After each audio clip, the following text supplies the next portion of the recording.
Wel, dyma nhw, mae nhw ar y llwyfan. Dim ond aros am croeso. Wy'n siŵr bydd y Majestic yng Nghaernarfon yn rhoi croeso mawr i grŵp o Bethesda sy'n erbyn hyn yn haeddu y teitl y prif grŵp roc Cymru, Maffia Mr Huws.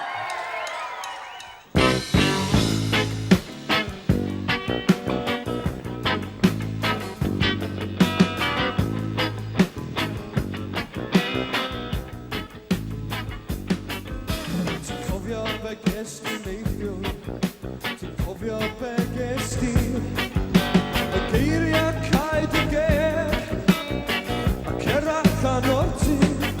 ma' dy dad yn mynd i'r carchar, ma' dy fam ar y stryd, ond pam wyt ti byth yn ennill a dy fywyd o mor glid,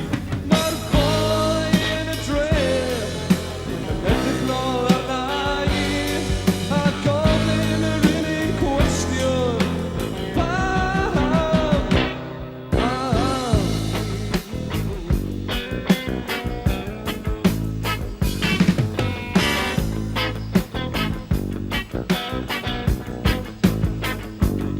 Wel, ti'n cofio dy gariad cyntaf